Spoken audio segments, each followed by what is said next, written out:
Position पर हैं, महिला हैं, और मेरी आपसे मुख्तलिफ राय हमेशा रहती है बहुत से मुद्दों पर, लेकिन आप इस पोजीशन पे हैं, इसके लिए आप एक रोल मॉडल है नाविका जी, लाखों करोड़ों महिलाओं के लिए जो रोज आपको टेलीविजन पे देखती हैं। पहली चीज तो आप कम से कम सराहना करिए कि चाहे प्रोटेस्ट हो, चाहे प्ले कार्ड हो, चाहे कुछ भी हो, संसद में भी महिलाओं कम से कम आगे हैं।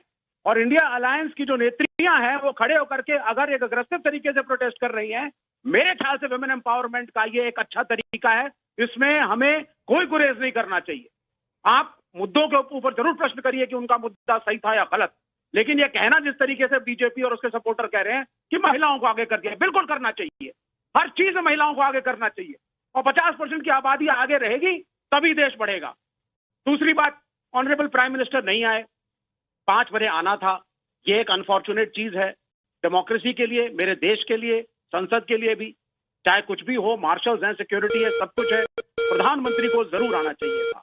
ना आकर के एक गलत मैसेज मेरे प्रधानमंत्री ने देश को दिया है। हम चाहेंगे चाहे हरदीप पुरी हो, चाहे ऑनरेबल प्राइम मिनिस्टर हो, बीजेपी का कोई भी नेता हो, एप्स्टीन फाइल्स को लेकर के पूरे विश्व में अगर अफवाहें हैं जिन पे अगर मैं भी ना विश्वास करूं, जब तक ऑफिशियली खड़े होकर के क्लैरिफिकेशन सरकार नहीं देगी तब तक क्लैरिटी नहीं आएगी और लोग गलत। विवेक श्रीवास्तव जी, मैं विमेन एम्पावरमेंट की बात आपके मुंह से सुनकर थोड़ी सी सरप्राइज जरूर हूं। महिलाओं को आगे करना, आप कहते हैं प्रधानमंत्री डर गए नहीं आए, मुझे तो लगता है कि जो लोग महिलाओं के पीछे छुप कर वार कर रहे हैं, डरे हुए वो हैं, और महिलाएं आगे हैं, एम्पावर्ड हैं। महिलाएं असंसदीय काम करके पावरफुल नहीं बन जाती, और मुझे नहीं लगता ये रोल मॉडल होता है किसी के लिए कि आप असंसदीय भावनाओं से वहां जाइए और प्रोटेस्ट करिए तो आपका गुणगान होना चाहिए। हमारी आवाज और हमारी जो बिहेवियर है वो अपने आप में इतनी मजबूत है कि हमें इस तरह के काम करने की जरूरत नहीं है। वो आप पुरुषों के लिए ठीक है कि टेबल पर चढ़ जाइए तो बहुत अच्छे लगेंगे, महिलाओं को ये सब करने की जरूरत नहीं है क्योंकि उनकी हर लफ्ज में दम भरा हुआ है। हर्षवर्धन त्रिपाठी जी, ये रोल मॉडल किसको बना रहे हैं? रैगिंग को, हेकलिंग को, डेमोन्स्ट्रेशन को, अनपार्लियामेंट्री बिहेवियर को ये लोग बताना चाह रहे हैं देश और दुनिया के सामने कि यही तरीका है जीने का? नविका जी, आज सदन में भारतीय जनता पार्टी के सांसद निशिकांत दुबे ने जो टिप्पणी की है वो बेहद घटिया टिप्पणी है कि देश के प्रधानमंत्रियों को अय्याश, गद्दार, भ्रष्टाचारी ये सब कहा गया, और वो सब छपी पुस्तकों के हवाले से कहा गया। और ये सब हुआ क्यों? क्योंकि राहुल गांधी एक बिना छपी अनपब्लिश्ड बुक्स के हवाले से और भारत की सेनाओं का मनोबल तोड़ना चाहते थे। एक ऐसी स्थिति कर रहे थे जिसको हास्य की तरह ले रहे थे। और वो अगर देखिए, मैं तो समझ नहीं पाया सत्ता पक्ष के लोग क्या रणनीति बनाते हैं। मैं तो ये मानता हूं कि राहुल गांधी को बिना छपी पुस्तक भी पढ़ लेने देना चाहिए था, उसके बाद उसको एक्सपंज करा देते, उसको ऑफ रिकॉर्ड करा देते क्योंकि नियम होता। लेकिन जरा सोचिए वो कह कैसे रहते। अच्छा, ऐसे नहीं तो हम ऐसे बोल देते हैं। अब आज निशिकांत दुबे ने और प्रधानमंत्रियों पर वो घटिया टिप्पणी हुई, मैं तो उसको ठीक नहीं मानता हूं किसी भी नेता पर इस तरह की टिप्पणी। लेकिन जितनी चीज है उन्होंने पुस्तकों के हवाले से दी, संदर्भ के साथ दी, बाकायदा उन लोगों के हवाले से दी जो प्रधानमंत्रियों के साथ काम करने वाले रहे, कोई उनका पीए रहा, कोई उनके साथ बहुत नजदीक संबंधों में रहा। वो सब कुछ आज देश ने देख लिया। देश ने यह भी देख लिया कि कैसा सेंस ऑफ एंटाइटलमेंट है कि राहुल गांधी को लगता है कि जो उनके साथ नहीं है वो गद्दार हो गए। ये कौन सी शब्दावली है भाई? आप क्या भारत का कोई रजिस्ट्री बैनामा लिखा कर आए थे क्या? कि आपके नाम खसरा खतौनी लिख दी गई थी कि ये भारत जो है पूरी तरह से गांधी परिवार का? उन्होंने जिस तरह से रवनीत सिंह बिट्टू पर टिप्पणी की है, इससे नीचे राहुल गांधी अब कहां लेकर जाएंगे सोचने वाली बात है। और मैं कई बार पहले कह चुका हूं कि राहुल गांधी राजनीति के योग्य नहीं है। आज राहुल गांधी ने यह दिखा दिया वो सदन में रहने लायक नहीं है। लीडर ऑफ अपोजिशन का ऐसा व्यवहार संसद के गेट पर आपको भी नहीं याद होगा, मुझे भी नहीं ध्यान में है, क्योंकि भारतीय संसदीय इतिहास में है ही नहीं। कोई नेता प्रतिपक्ष ऐसा नहीं हुआ, कोई नेता प्रतिपक्ष इस तरह का व्यवहार नहीं करता है। और मुझे लगता है ये सभी दलों के लिए चिंता की बात होनी चाहिए। आप अगर एआई जनरेटेड वीडियो में प्रधानमंत्री नरेंद्र मोदी पर घटिया टिप्पणियां करेंगे तो उस तरह की घटिया टिप्पणियां पुस्तकों के हवाले से, संदर्भों से आपके ऊपर आएगी। क्या राहुल गांधी अपने पूरे परिवार, पूरे खानदान को इस तरह से अपमानित करना चाहते हैं? और मुझे इसलिए बुरा लग रहा है क्योंकि वो हमारे देश के पूर्व प्रधानमंत्री हैं। इस तरह की घटिया टिप्पणियां उनके लिए नहीं होनी चाहिए। बिल्कुल। अमीक जमाई जी, आपको किस बात पर प्रॉब्लम है?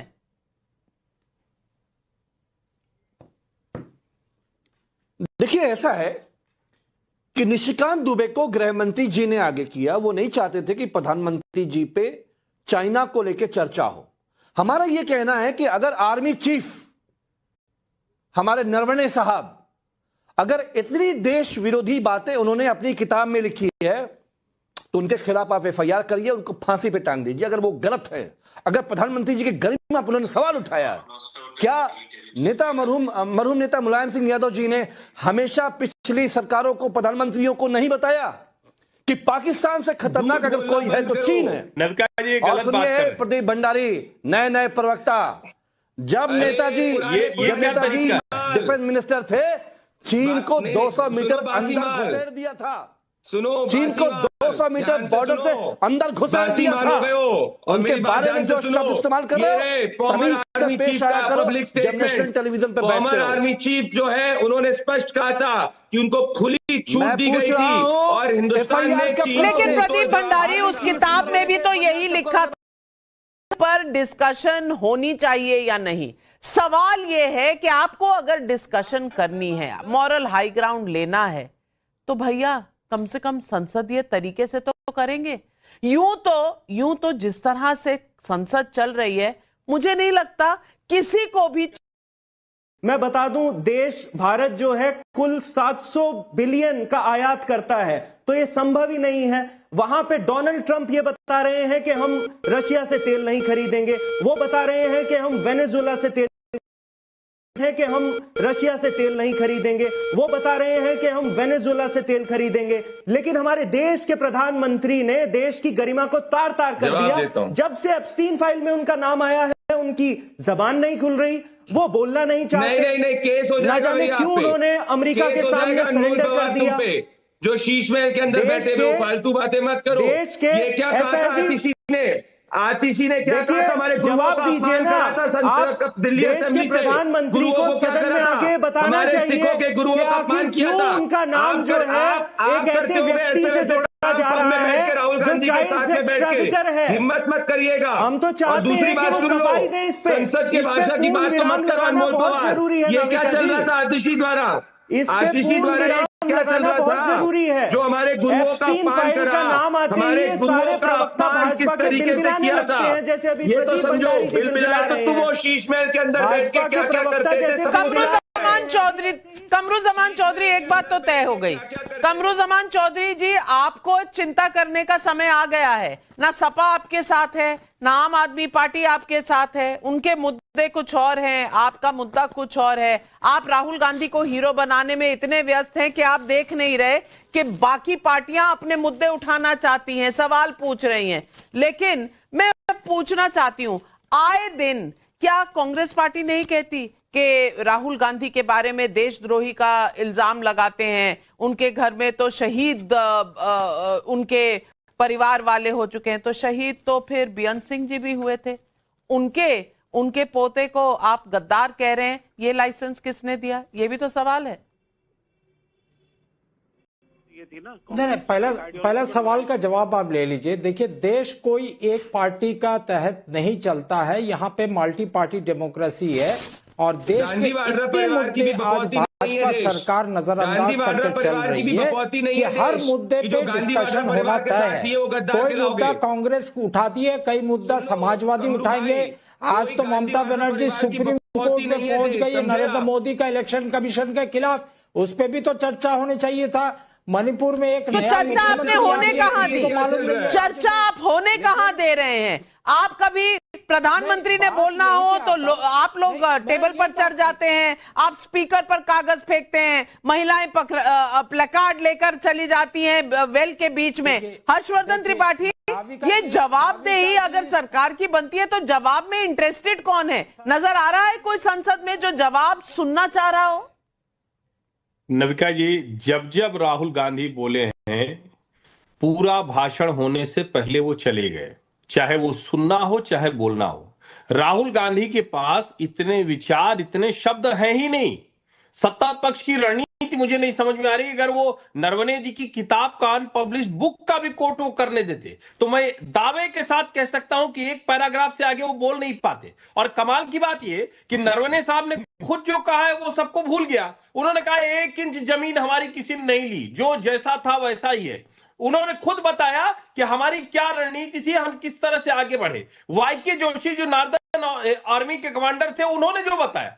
इसके बावजूद अगर वितंडा खड़ा करना है और जो उचित समझो वो करो, इसका मतलब कि देश का प्रधानमंत्री देश के सेनाध्यक्ष को खुली छूट दे रहा, इससे बड़ी बात नहीं हो सकती। ये उस वक्त भी सामने आया था। और मैं फिर कह रहा हूं, राहुल गांधी की रुचि दूसरी चीजों में है। अगर आपको ध्यान में हो, सदन के बाहर भी उन्होंने कहा कि अभी तो बहुत कुछ है, प्राइम मिनिस्टर कॉम्प्रोमाइज हो गए हैं, और फिर हंसते हुए मुस्कुराते हुए एप्स्टीन फाइल का नाम लिया, फिर हंसते मुस्कुराते हुए अडानी का नाम लिया। दरअसल असली समस्या आई। और अगर राहुल गांधी इधर जा रहे हैं तो मुझे आश्चर्य नहीं होगा कि आने वाले समय में और भी ज्यादा राजनीति नीचे गिरेगी। जिस तरह की एआई वीडियो को, सवाल यही है, मुद्दों से किसी को मुझे नहीं भटकना चाहिए, लेकिन मुद्दे कहां गए?